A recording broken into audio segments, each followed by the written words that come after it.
Hello. इस video में हम एसपी बक्सी सीरीज़ का जो इडियम्स एंड फ्रेजेस कवर कर रहे हैं, इस वीडियो में पर्टिकुलरली हम लेटर आई कवर करेंगे। लेटर आई और जे, ठीक है। जे का तो एक ही है, लास्ट में हम देख लेंगे उसको। तो इसमें हम लेटर आई और जे कवर करेंगे। लेटर आई और जे से जितना भी स्टार्ट हुआ इडियम्स एंड फ्रेजेस वो सारे हम समझेंगे। आई होप आप इसके सारे पिछले लेक्चर्स देख चुके हो। पिछले जितने सारे लेटर्स वो हम कवर कर चुके हैं, देख चुके हो। अगर नहीं देखा है तो उसको देख लेना, एक भी लेक्चर मिस नहीं करना, अदरवाइज आपको नहीं पता आप क्या मिस कर रहे हो। So without wasting our time let's get started. सबसे पहले होल एंड कॉर्नर, इसका मैंने आंसर पूछा था पिछले लेक्चर में। जो हैच लेटर मैंने कवर किया था उसमें ये जो लास्ट वाला एक जो बचा था, इसका मैंने आंसर पूछा हुआ था और कमेंट सेक्शन में इसको आंसर करने बोला था। नहीं किया है तो उस वीडियो के नीचे जाके कमेंट सेक्शन में इसका आंसर दो, ठीक है। मैं इसका आंसर नहीं बताने वाला। इसका आंसर आपको पता होगा तो ठीक है, या तो आप कहीं से भी सर्च करके इसका आंसर खुद से फाइंड आउट करो। खुद से फाइंड आउट करोगे तो इसका क्यों मैं बोल रहा हूँ, ताकि ये लंबे समय तक आपको याद रहे। और कमेंट सेक्शन में आप लिखोगे ताकि आपका सिंसियरिटी आपका वहाँ पे पता चलता है। चलो स्टार्ट करते हैं। Ill at ease. Ill at ease का क्या मतलब है? इल एट ईज का मतलब है अनकंफर्टेबल। अनकंफर्टेबल, अनकंफर्टेबल को बोलते हैं इल एट ईज, ठीक है। नेक्स्ट क्या है देखो, इनएफिक्स। इनएफिक्स का मतलब क्या है कि वो क्या है, मतलब कन्फ्यूज़न में है, ठीक है। कोई अगर कन्फ्यूज़न में है कि वो कन्फ्यूज्ड है कि ये करना है या वो करना है, ये सब्जेक्ट पढ़ना है या वो सब्जेक्ट पढ़ना है, ये किताब खरीदूँ या वो किताब खरीदूँ, ये स्ट्रैटेजी फॉलो करूँ या उसका स्ट्रैटेजी फॉलो करूँ, क्या करूँ, कुछ समझ में नहीं आ रहा है। तो इनएफिक्स जो ईडियम है उसको डिफाइन कर रहा है, उस चीज़ को इंडिकेट कर रहा है। तो हम इसको इंग्लिश में क्या याद रखेंगे? इन ए कन्फ्यूज़न, और आप बोल सकते हो इन ए डिलेमा, ठीक है। डिलेमा याद रख सकते हो, इन ए डिलेमा, या आप बोल सकते हो इसको याद रख सकते हो कन्फ्यूज्ड, इन कन्फ्यूजन स्टेट या कन्फ्यूज्ड। नेक्स्ट क्या देखो, इन a fair way. In a fair वे का मतलब क्या है दोस्तों? होपफुल, मतलब वो आशा है कि ठीक हो जाएगा। अब क्या करें, भगवान का आशीर्वाद है, आशा है तो ठीक हो जाएगा। मतलब आप अपना बेस्ट कर लिए, आप अपना बेस्ट दे दिए और आप आशा कर रहे हो कि सब कुछ ठीक होगा। तो इन ए फेयर वे का मतलब वही है। और इंग्लिश में आपको क्या रखना है इसको? होपफुल। इंग्लिश में तो याद रखना होगा ना, क्योंकि एग्ज़ाम में जो 4 ऑप्शन में से तो इंग्लिश ही होता है, वहाँ पे तो हिंदी में पूछेगा नहीं। हिंदी में मैं एक्सप्लेन कर रहा हूँ ताकि आप इसको समझ पाओ। समझना इम्पॉर्टेंट है, क्योंकि समझने के बाद चीज़ें बहुत ईजी होता है। 95% तो सॉल्व ही हो गया, 5% आपको बस पता होना चाहिए कि इंग्लिश में क्या है उसका। In the good books of. In the good books का मतलब क्या है दोस्तों? कि आप किसी पर्सन के फेवर में हो, ठीक है। आपको कोई पर्सन पसंद करता है, आपको वो मतलब हर चीज़ में वो काउंट करता है कि आप फेवर में हो उसका, समझ रहे हो ना। आप उसको कुछ किए होगे, हेल्प किए होगे उसको, और वो आपको पहचान गया, और वो बाकी जब भी उसका रिटर्न करना होगा उसको, जो आपने हेल्प किया था, वो आपको फेवर करेगा। तो इन गुड बुक्स ऑफ का मतलब क्या है? To be in favour with a person, to be in favour with a person. Clear? आगे बढ़े। In tune. इन ट्यून का मतलब क्या है? कि आप मूड में हो, ठीक है। जो भी मूड, मतलब आप एक्चुअली तो मूड तो नहीं बोल सकते। इन ट्यून का मतलब है कि आप जो चल रहा है उसके रिदम में हो, ठीक है। जैसे कि मान लो कि आप लाइफ के इन ट्यून में हो, क्या मतलब लाइफ जो चल रहा है, लाइफ का रिदम में आप हो। ऐसा नहीं है कि लाइफ आप एक चल रहा है और आपको लाइफ में स्ट्रगल चल रहा है, नहीं। आप लाइफ के रिदम पकड़ लिए हो, लाइफ जिस ट्यून पे चल रहा है उसी ट्यून को आप पकड़ लिए हो। आप ट्यूनिंग कर दिया अपने अपने लाइफ के साथ, अर्थ के कॉस्मस के जो एनर्जी है उसके साथ आपने ट्यूनिंग कर लिया। जैसा चल रहा है वैसे चल रहा है, सब कुछ सही चल रहा है, इन ट्यून उसको बोलते हैं। तो इसको याद रख सकते हो, rhythm, in rhythm, in rhythm याद रख सकते हो। या तो इसको बोल सकते हो इन मूड भी बोल सकते हो, in a mood, in the lurch, in the lurch का मतलब क्या है दोस्तों? इन द लर्ज का मतलब है किसी दोस्त को किसी बुरे समय में छोड़ के चले जाना। ठीक है, बहुत ख़राब चीज़ होता है ये। इन द लर्ज का मतलब क्या है? किसी दोस्त को उसके डिफ़िकल्ट टाइम पे या उसके ख़राब टाइम पे छोड़ के चले जाना। वहाँ पे उसको साथ देना चाहिए लेकिन आप उसको छोड़ के चले गए। इन द लर्ज का मतलब वही है। तो इंग्लिश में हम इसको क्या याद रखेंगे? To leave a friend in difficulty. To leave a friend in difficulty. Next क्या देखो? Ins and outs. Ins and outs का मतलब है सीक्रेट, मतलब अंदर का बाहर का चीज़। उसका क्या मतलब? आप किसी का अंदर का बाहर का चीज़ हर चीज़ जानते हो, मतलब क्या है? आप उसके सारे सीक्रेट्स जानते हो। तो इन्स एंड आउट्स का मतलब है सीक्रेट्स। समझ में आया? नेक्स्ट देखो, in the blues. In the blues का मतलब क्या है? डिप्रेस्ड। ठीक है, जो डिप्रेस्ड जो पर्सन होते हैं उनको लिटरली मतलब उनको ब्लू चीज़ों के साथ इंडिकेट किया जाता है कि वो ब्लू में है। ठीक है, हिंदी में तो नहीं बोलते हैं वो ब्लू में है, ब्लू चीज़ों के साथ मतलब ये किया जाता है। तो ब्लू जो चीज़ है, कई लोग उसको आज ए डिप्रेशन सिंबल भी मानते हैं। इन द ब्लूज का मतलब है डिप्रेस्ड है, वो उदास है। ठीक है, उसको कोई धोखा दे दिया, उसको कोई डंप कर दिया है, तो हम डिप्रेस्ड बोल सकते हैं। इन द ब्लूज मतलब that person is in depress. Next देखो, इन द रेड। अब इन द ब्लूज का मतलब डिप्रेस्ड है, इन द रेड का मतलब क्या है?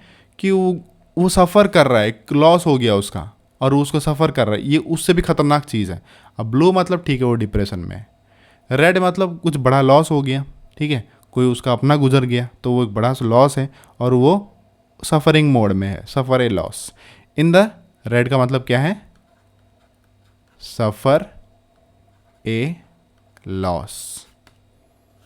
ठीक है, समझ में आया? नेक्स्ट देखते हैं, in the lime light. In the lime light का मतलब क्या है दोस्तों? इन द लाइम लाइट का मतलब है दोस्तों कि लाइम लाइट का मतलब क्या है? कि फेमस होना। ठीक है, इन द लाइम लाइट मतलब आजकल वो फेमस है। जैसे बोल सकते हो he is now days he is in the lime light, मतलब आजकल वो फेमस है, बहुत फेमस चल रहा है वो, सब लोग जान रहे हैं उसे। तो आप इसको याद रखो, फेमस। इन द लाइमलाइट मतलब फेमस। और एक वर्ड है आप याद रख सकते हो, प्रोमिनेंट। ये वोकैब के हिसाब से आप इसको याद रखो, प्रोमिनेंट। प्रोमिनेंट का मतलब भी वही है, फेमस होना या जानना, लोग आपको ज़्यादा जान रहे हैं। नेक्स्ट क्या है इडियम का मतलब? In the teeth of. In the teeth of का मतलब क्या है? इन द टीथ ऑफ का मतलब है दोस्तों कि आपको कोई अपोज कर रहा है, आपको बहुत सारे लोग अपोज कर रहे हैं कोई चीज़ कोई नहीं करने के लिए। मान लो कि आपका पूरा माहौल मोहल्ला जो आपको अपोज कर रहा है कि यार तुम लोग कुत्ता नहीं रख सकते, आप तुम लोग डॉग नहीं रख सकते क्योंकि वो भौंकेगा, साउंड करेगा, सबको डिस्टर्बेंस होगा। फिर भी वो सबका अपोजिशन के बाद भी आपने कुत्ता खरीद लिया और अपने घर में रख लिए, तो हम वहाँ पे उस चीज़ को बोलेंगे इन द टीथ ऑफ। मतलब वो अपोजिशन कर रहे, वो अपोज कर रहे हैं, फिर भी आप उनको नहीं मान के आपने वही किया जो आप चाहते थे। तो इन द उस चीज़ को इंडिकेट करने के लिए इन द टीथ ऑफ यहाँ पे बोला गया है। तो in spite of bitter opposition, English में याद रखो, in spite of bitter opposition, मतलब खराब अपोजिशन होने के बाद भी आपने वही किया जो आपको करना था। नेक्स्ट क्या है? In a tight corner. In a tight corner का मतलब क्या है? In a very difficult situation. आप टाइट कॉर्नर में हो यार, मतलब सिचुएशन खराब ही है ना, ऑब्वियसली अच्छा सिचुएशन तो नहीं है ना। तो इन डिफिकल्ट सिचुएशन, इन डिफिकल्ट सिचुएशन इसका मीनिंग है। ये तो इन डिफिकल्ट सिचुएशन बोलने की जगह पे आप बोल सकते हो I am in a tight corner right now, या तो आप बोल सकते हो I am in a tight corner now days. आजकल मतलब टाइट कॉर्नर चल रहा है, मतलब डिफिकल्ट सिचुएशन चल रहा है। डिफिकल्ट सिचुएशन नहीं बोल के टाइट कॉर्नर बोल सकते हो। नेक्स्ट क्या देखो? इन कोल्ड ब्लड। इन कोल्ड ब्लड का मतलब क्या है? कि आप मतलब ठान लियो यार, मतलब करना ही करना है, एनी हाउ मेरे को ये चीज़ करना है, काइंड ऑफ ये रिवेंज लेने वाला मोड होता है। इन कोल्ड ब्लड जो होता है ना, ये काइंड ऑफ रिवेंज लेने वाला मोड होता है कि मतलब आप कोई इमोशन में आ गए, रिवेंज लेने वाले इमोशन में आ गए और आप कुछ भी करने के लिए तैयार हो, टू डू समथिंग डेलिबरेटली, मतलब आप कुछ भी कर दोगे, ऐसा मूड में हो।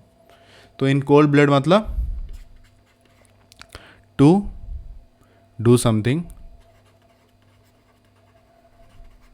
To do something deliberately, deliberately,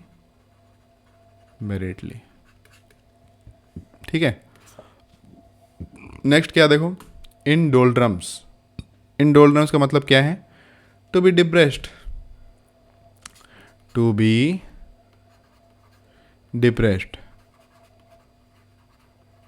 to be depressed, ठीक है। चलो नेक्स्ट देखते हैं, in the family way. In the family way, family way की तरह।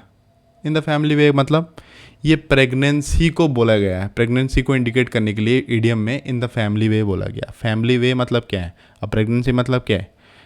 You are going to have a family, ठीक है, तुम्हारा एक खुद का फैमिली होने वाला है। तो इन द फैमिली वे मतलब प्रेग्नेंट। अगर कोई प्रेग्नेंट है तो प्रेग्नेंट नहीं बोल के हम बोल सकते हैं she is in the family way, मतलब वो फैमिली बनाने जा रही है, वो उसी रास्ते में, वो फैमिली के रास्ते में चल पड़े हैं, वो प्रेग्नेंट है। नेक्स्ट क्या है? Ivory tower. इवोरी टावर किसे बोलते हैं? इमेजिनरी वर्ल्ड, जो वर्ल्ड रियल नहीं है, इमेजिनरी वर्ल्ड, इमेजिनरी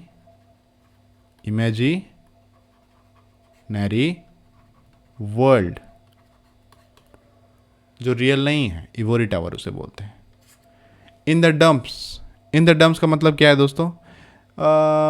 ज़्यादा आपका मतलब ये नहीं है, एंथुसियास्ट नहीं हो आप, मतलब काइंड ऑफ ऐसे ही कर रहे हो। जैसे कि देखो, दो टाइप के लोग हैं, मैं आपको एक एग्जांपल दे रहा हूँ। एक काम करने के लिए एक बंदा एंथुसियास्ट है, मतलब वो पूरा एक्साइटेड है, वो करना चाहता है, वो चीज़ अच्छे से कर रहा है। और एक बंदा उसके साइड में है, वो लो स्पिरिट में है, मतलब उतना इंटरेस्टेड नहीं है, बस मजबूरी में कर रहा है। तो वो जो लो स्पिरिट में वो जो बंदा है ना, उसको इंडिकेट करने के लिए ईडियम बनाया गया इन द डंप्स। तो इन द डंप्स का मतलब क्या है? इन लो स्पिरिट, ज़्यादा पावर नहीं है, बैटरी ड्रेन हो चुका है। इन लो स्पिरिट, समझा? In a flutter of. In a flutter of का क्या मतलब है? इन ए फ्लटर ऑफ का मतलब है इसका उल्टा, इन द डंप्स ऑफ का उल्टा है in a flutter of excited. In a flutter का मतलब क्या है? एक्साइटेड या वेरी एक्साइटेड। क्लियर? समझ में आया? जे रिलेटेड एक ही है इडियम।